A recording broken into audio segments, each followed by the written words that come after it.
त्रिदलं त्रिगुणाकारं त्रिनेत्रं च त्रिधायुधं त्रिजन्म पापसंहारम् एकबिल्वं शिवार्पणम् त्रिशाकै बिल्वपत्रैश्च अच्छिदै कोमलै शुभै तव पूजां करिष्यामि एकबिल्वं शिवार्पणम् कोटिकन्या महादानं तिलपर्वतकोटयः काञ्चनं क्षीरदानेन एकबिल्वं शिवार्पणम् काशीक्षेत्रनिवासं च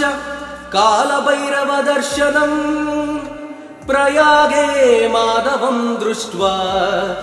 एकबिल्वं शिवार्पणम् इन्दुवारे व्रतं स्थित्वा निराहारो महेश्वरः नक्तं हौष्यामि देवेश एकबिल्वं शिवार्पणम् रामलिङ्गप्रतिष्ठा च वैवाहिककृतं तथा तटाकानि च सन्धानम् एकबिल्वं शिवार्पणम् अखण्डबिल्वपत्रं च आयुधं शिवपूजनम् कृतं नाम सहस्रेण एकबिल्वं शिवार्पणम् उमया सह देवेश नन्दिवाहनमेव च भस्मलेपन सर्वाङ्गम् एकबिल्वं शिवार्पणम् सालग्रामेण विप्राणां तटाकं दशकूपयो यज्ञकोटिसहस्रश्च एकबिल्वं शिवार्पणम् दन्तिकोटिसहस्रेषु अश्वमेधशतक्रतौ कोटिकन्या महादानम् एकबिल्वं शिवार्पणम् बिल्वाणां दर्शनं पुण्यं स्पर्शनं पापनाशनम् अघोरपापसंहारम् एकबिल्वं शिवार्पणम् सहस्रवेदपाठेषु ब्रह्मस्थापनमुच्यते अनेकव्रतकोटीनाम् एकबिल्वं शिवार्पणम् अन्नदानसहस्रेषु सहस्रोपनयनं तथा अनेकजन्मपापानि एकबिल्वं शिवार्पणम् बिल्वाष्टकमिदं पुण्यं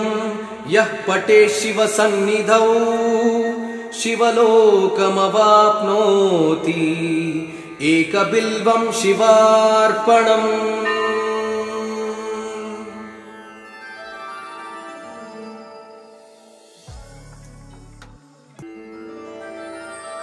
त्रिदलं त्रिगुणाकारं त्रिनेत्रं च त्रिधायुधं त्रिजन्म पापसंहारम् एकबिल्वं शिवार्पणम् त्रिशाकै बिल्वपत्रैश्च अच्छिदै कोमलै शुभै तव पूजां करिष्यामि एकबिल्वं शिवार्पणम् कोटिकन्या महादानं तिलपर्वतकोटयः काञ्चनं क्षीरदानेन एकबिल्वं शिवार्पणम् काशीक्षेत्रनिवासं च कालभैरवदर्शनम् प्रयागे माधवं दृष्ट्वा एकबिल्वं शिवार्पणम् इन्दुवारे व्रतं स्थित्वा निराहारो महेश्वरः नक्तं हौष्यामि देवेश एकबिल्वं शिवार्पणम् रामलिङ्गप्रतिष्ठा च वैवाहिककृतं तथा तटाकानि च सन्धानम् एकबिल्वं शिवार्पणम् अखण्डबिल्वपत्रं च आयुधं शिवपूजनम् कृतं नाम सहस्रेण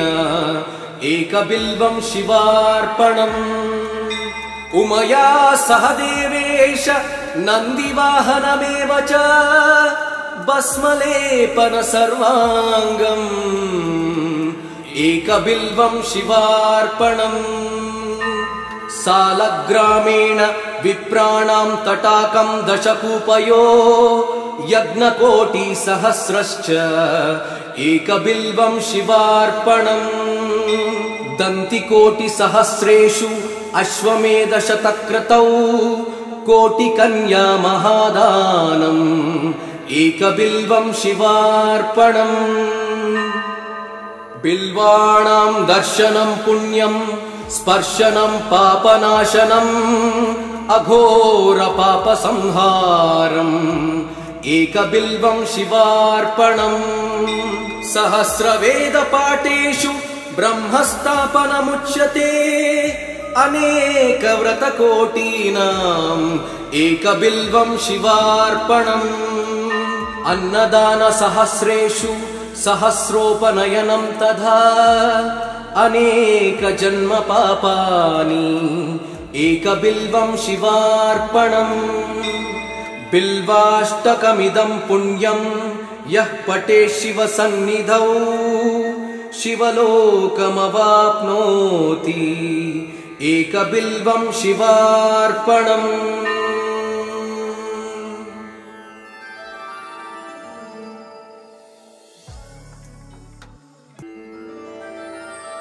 त्रिदलं त्रिगुणाकारं त्रिनेत्रं च त्रिधायुधम् त्रिजन्मपापसंहारम् एकबिल्वं शिवार्पणम् त्रिशाकै बिल्वपत्रैश्च अच्छिदै कोमलै शुभै तव पूजां करिष्यामि एकबिल्वं शिवार्पणम् कोटिकन्या महादानं तिलपर्वतकोटयः काञ्चनं क्षीरदानेन एकबिल्वं शिवार्पणम् काशीक्षेत्रनिवासं च कालभैरवदर्शनम् प्रयागे माधवं दृष्ट्वा एकबिल्वं शिवार्पणम् इन्दुवारे व्रतं स्थित्वा निराहारो महेश्वरः नक्तं हौष्यामि देवेश एकबिल्वं शिवार्पणम् रामलिङ्गप्रतिष्ठा च वैवाहिककृतं तथा तटाकानि च सन्धानम् एकबिल्वं शिवार्पणम् अखण्डबिल्वपत्रं च आयुधं शिवपूजनम् कृतं नाम सहस्रेण एकबिल्वं शिवार्पणम् उमया सह देवेश नन्दिवाहनमेव च भस्मलेपन सर्वाङ्गम् एकबिल्वं शिवार्पणम् सालग्रामेण विप्राणां तटाकं दशकूपयो यज्ञकोटिसहस्रश्च एकबिल्वं शिवार्पणम् दन्तिकोटिसहस्रेषु अश्वमेधशतक्रतौ कोटिकन्या महादानम् एकबिल्वं शिवार्पणम् बिल्वाणां दर्शनं पुण्यं स्पर्शनं पापनाशनम् अघोरपापसंहारम् एकबिल्वं शिवार्पणम् सहस्रवेदपाठेषु ब्रह्मस्थापनमुच्यते अनेकव्रतकोटीनाम्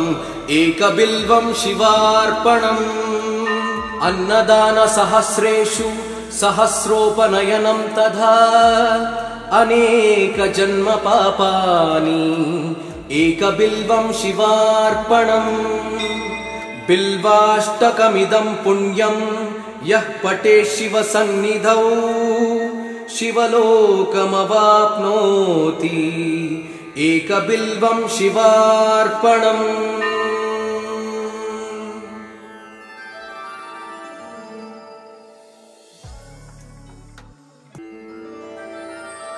त्रिदलं त्रिगुणाकारं त्रिनेत्रं च त्रिधायुधम् त्रिजन्मपापसंहारम् एकबिल्वं शिवार्पणम् त्रिशाकै बिल्वपत्रैश्च अच्छिदै कोमलै शुभै तव पूजां करिष्यामि एकबिल्वं शिवार्पणम् कोटिकन्या महादानं तिलपर्वतकोटयः काञ्चनं क्षीरदानेन एकबिल्वं शिवार्पणम् काशीक्षेत्रनिवासं च कालभैरवदर्शनम् प्रयागे माधवं दृष्ट्वा एकबिल्वं शिवार्पणम् इन्दुवारे व्रतं स्थित्वा निराहारो महेश्वरः नक्तं हौष्यामि देवेश एकबिल्वं शिवार्पणम् रामलिङ्गप्रतिष्ठा च वैवाहिककृतं तथा तटाकानि च सन्धानम्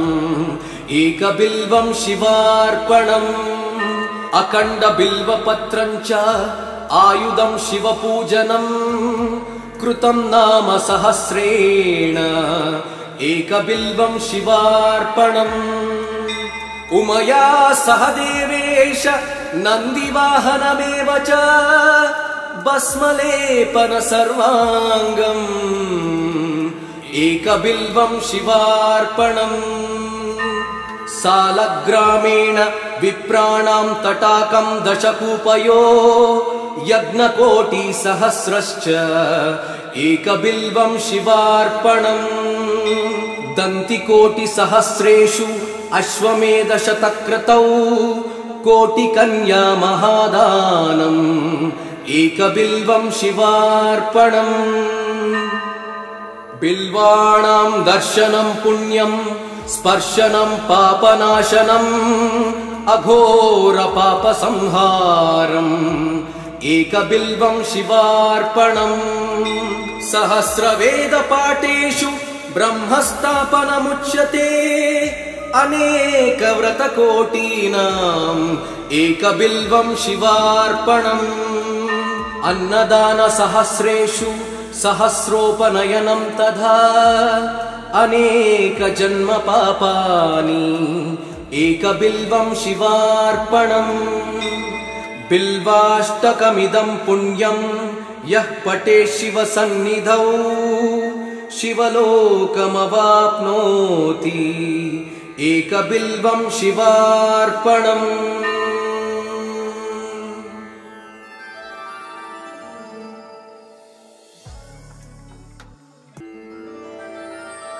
त्रिदलं त्रिगुणाकारं त्रिनेत्रं च त्रिधायुधं त्रिजन्मपापसंहारम् एकबिल्वं शिवार्पणम् त्रिशाकै बिल्वपत्रैश्च अच्छिदै कोमलै शुभै तव पूजां करिष्यामि एकबिल्वं शिवार्पणम् कोटिकन्या महादानं तिलपर्वतकोटयः काञ्चनं क्षीरदानेन एकबिल्वं शिवार्पणम् काशीक्षेत्रनिवासं च कालभैरवदर्शनम् प्रयागे माधवं दृष्ट्वा एकबिल्वं शिवार्पणम् इन्दुवारे व्रतं स्थित्वा निराहारो महेश्वरः नक्तं हौष्यामि देवेश एकबिल्वं शिवार्पणम् रामलिङ्गप्रतिष्ठा च वैवाहिककृतं तथा तटाकानि च सन्धानम् एकबिल्वं शिवार्पणम् अखण्डबिल्वपत्रं च आयुधं शिवपूजनम् कृतं नाम सहस्रेण एकबिल्वं शिवार्पणम् उमया सह देवेश नन्दिवाहनमेव च भस्मलेपन सर्वाङ्गम् एकबिल्वं शिवार्पणम् सालग्रामेण विप्राणां तटाकं दशकूपयो यज्ञकोटिसहस्रश्च एकबिल्वं शिवार्पणम् दन्तिकोटिसहस्रेषु अश्वमेधशतक्रतौ कोटिकन्या महादानम् एकबिल्वं शिवार्पणम् बिल्वाणां दर्शनं पुण्यं स्पर्शनं पापनाशनम् अघोरपापसंहारम् एकबिल्वं शिवार्पणम् सहस्रवेदपाठेषु ब्रह्मस्थापनमुच्यते अनेकव्रतकोटीनाम् एकबिल्वं शिवार्पणम् अन्नदानसहस्रेषु सहस्रोपनयनं तथा अनेकजन्मपापानि एकबिल्वं शिवार्पणम् बिल्वाष्टकमिदं पुण्यं यः पठेत् शिवसन्निधौ शिवलोकमवाप्नोति एकबिल्वं शिवार्पणम्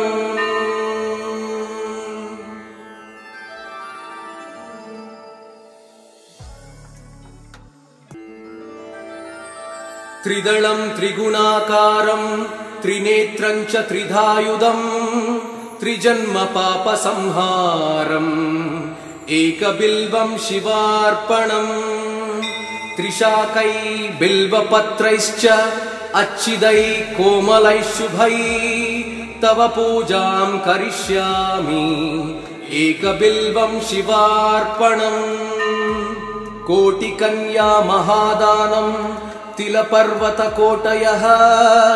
काञ्चनं क्षीरदानेन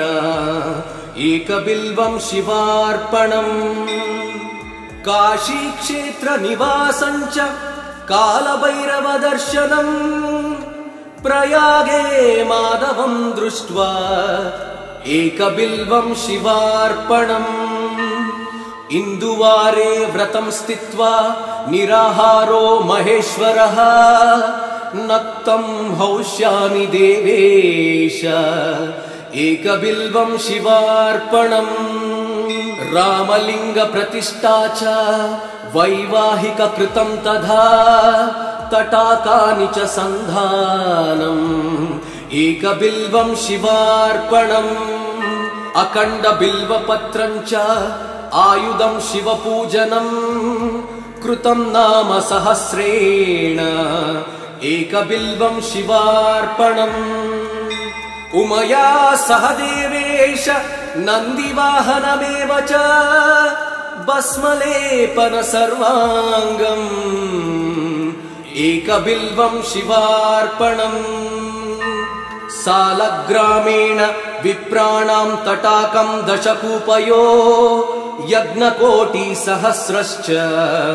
एकबिल्वं शिवार्पणम् दन्तिकोटिसहस्रेषु अश्वमेधशतक्रतौ कोटिकन्या महादानम् एकबिल्वं शिवार्पणम् बिल्वाणां दर्शनं पुण्यं स्पर्शनं पापनाशनम् अघोरपापसंहारम् एकबिल्वं शिवार्पणम् सहस्रवेदपाठेषु ब्रह्मस्थापनमुच्यते अनेकव्रतकोटीनाम् एकबिल्वं शिवार्पणम् अन्नदानसहस्रेषु सहस्रोपनयनं तथा अनेकजन्मपापानि एकबिल्वं शिवार्पणम् बिल्वाष्टकमिदं पुण्यं यः पठेत् शिवसन्निधौ शिवलोकमवाप्नोति एकबिल्वं शिवार्पणम्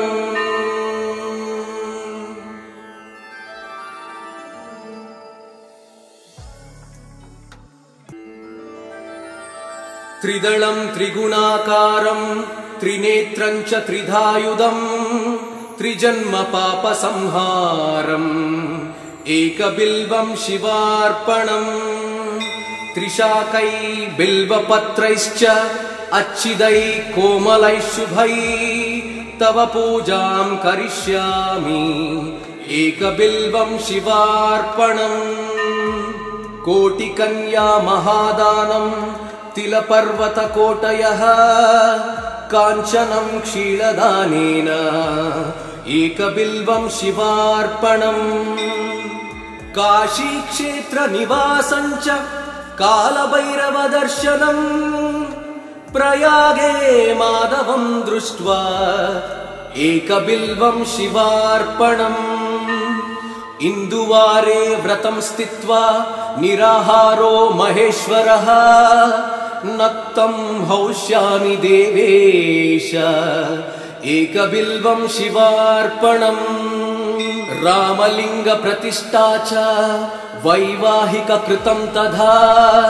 तटाकानि च सन्धानम् एकबिल्वं शिवार्पणम् अखण्डबिल्वपत्रं च आयुधं शिवपूजनम् कृतं नाम सहस्रेण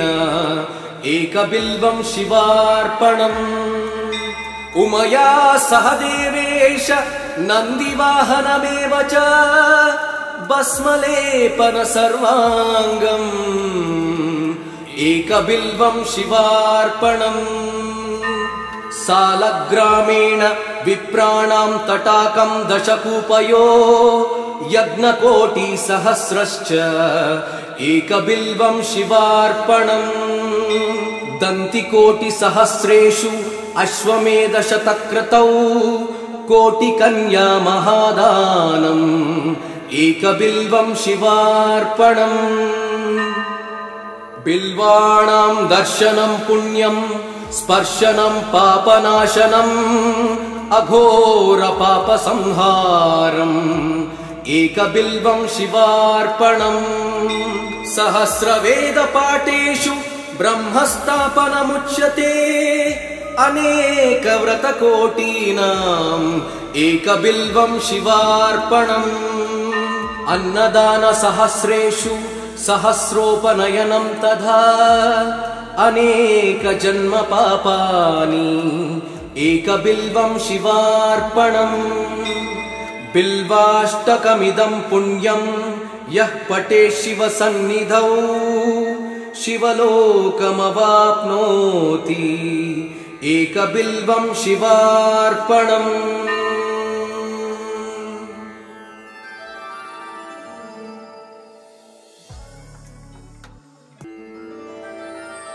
त्रिदलं त्रिगुणाकारं त्रिनेत्रं च त्रिधायुधम् त्रिजन्मपापसंहारम् एकबिल्वं शिवार्पणम् त्रिशाकै बिल्वपत्रैश्च अच्छिदै कोमलै शुभै तव पूजां करिष्यामि एकबिल्वं शिवार्पणम् कोटिकन्या महादानं तिलपर्वतकोटयः काञ्चनं क्षीरदानेन एकबिल्वं शिवार्पणम् काशीक्षेत्रनिवासं च कालभैरवदर्शनम् प्रयागे माधवं दृष्ट्वा एकबिल्वं शिवार्पणम् इन्दुवारे व्रतं स्थित्वा निराहारो महेश्वरः नक्तं हौष्यामि देवेश एकबिल्वं शिवार्पणम् रामलिङ्गप्रतिष्ठा च वैवाहिककृतं तथा तटाकानि च सन्धानम् एकबिल्वं शिवार्पणम् अखण्डबिल्वपत्रं च आयुधं शिवपूजनम् कृतं नाम सहस्रेण एकबिल्वं शिवार्पणम् उमया सह देवेश नन्दिवाहनमेव च भस्मलेपन सर्वाङ्गम् एकबिल्वं शिवार्पणम् सालग्रामेण विप्राणां तटाकं दशकूपयो यज्ञकोटिसहस्रश्च एकबिल्वं शिवार्पणम् दन्तिकोटिसहस्रेषु अश्वमेधशतक्रतौ कोटिकन्या महादानम् एकबिल्वं शिवार्पणम् बिल्वाणां दर्शनं पुण्यं स्पर्शनं पापनाशनम् अघोर पापसंहारम्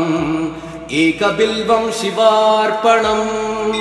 सहस्रवेदपाठेषु ब्रह्मस्थापनमुच्यते अनेकव्रतकोटीनाम् एकबिल्वं शिवार्पणम् अन्नदानसहस्रेषु सहस्रोपनयनं तथा अनेकजन्मपापानि एकबिल्वं शिवार्पणम् बिल्वाष्टकमिदं पुण्यं यः पठेत् शिवसन्निधौ शिवलोकमवाप्नोति एकबिल्वं शिवार्पणम्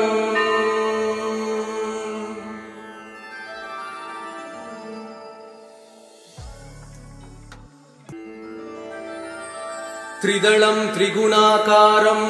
त्रिनेत्रं च त्रिधायुधम् त्रिजन्म पापसंहारम् एकबिल्वं शिवार्पणम् त्रिशाकै बिल्वपत्रैश्च अच्छिदै कोमलै शुभै तव पूजां करिष्यामि एकबिल्वं शिवार्पणम् कोटिकन्या महादानं तिलपर्वतकोटयः काञ्चनं क्षीरदानेन एकबिल्वं शिवार्पणम् काशीक्षेत्रनिवासं च कालभैरवदर्शनम् प्रयागे माधवं दृष्ट्वा एकबिल्वं शिवार्पणम् इन्दुवारे व्रतं स्थित्वा निराहारो महेश्वरः नक्तं हौष्यामि देवेश एकबिल्वं शिवार्पणम्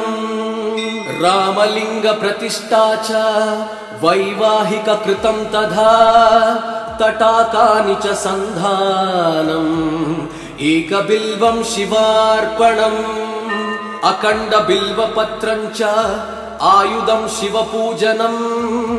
कृतं नाम सहस्रेण एकबिल्वं शिवार्पणम् उमया सह देवेश नन्दिवाहनमेव च भस्मलेपन सर्वाङ्गम् एकबिल्वं शिवार्पणम् सालग्रामेण विप्राणां तटाकं दशकूपयो यज्ञकोटिसहस्रश्च एकबिल्वं शिवार्पणम् दन्तिकोटिसहस्रेषु अश्वमेधशतक्रतौ कोटिकन्या महादानम् एकबिल्वं शिवार्पणम् बिल्वाणां दर्शनं पुण्यं स्पर्शनं पापनाशनम् अघोर पापसंहारम् एकबिल्वं शिवार्पणम् सहस्रवेदपाठेषु ब्रह्मस्थापनमुच्यते अनेकव्रतकोटीनाम् एकबिल्वं शिवार्पणम् अन्नदानसहस्रेषु सहस्रोपनयनं तथा अनेकजन्मपापानि एकबिल्वं शिवार्पणम् बिल्वाष्टकमिदं पुण्यं यः पठेत् शिवसन्निधौ शिवलोकमवाप्नोति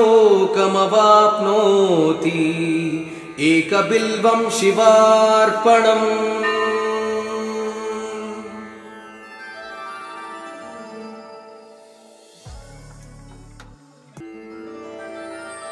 त्रिदलं त्रिगुणाकारं त्रिनेत्रं च त्रिधायुधम् त्रिजन्म पापसंहारम् एकबिल्वं शिवार्पणम् त्रिशाकै बिल्वपत्रैश्च अच्छिदै कोमलै शुभै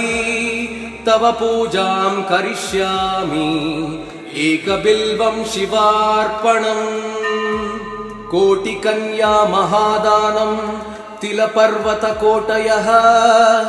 काञ्चनं क्षीरदानेन एकबिल्वं शिवार्पणम् काशीक्षेत्रनिवासं च कालभैरवदर्शनम् प्रयागे माधवं दृष्ट्वा एकबिल्वं शिवार्पणम् इन्दुवारे व्रतं स्थित्वा निराहारो महेश्वरः नक्तं हौष्यामि देवेश एकबिल्वं शिवार्पणम् रामलिंग प्रतिष्ठा च वैवाहिक कृतं तथा तटाकानि च सन्धानम् एकबिल्वं शिवार्पणम् अखण्ड बिल्वपत्रं च आयुधं शिवपूजनम् कृतं नाम सहस्रेण एकबिल्वं शिवार्पणम् उमया सह देवेश नन्दिवाहनमेव च भस्मलेपन सर्वाङ्गम् एकबिल्वं शिवार्पणम् सालग्रामेण विप्राणां तटाकं दशकूपयो यज्ञकोटिसहस्रश्च एकबिल्वं शिवार्पणम् दन्तिकोटिसहस्रेषु अश्वमेधशतक्रतौ कोटिकन्या महादानम्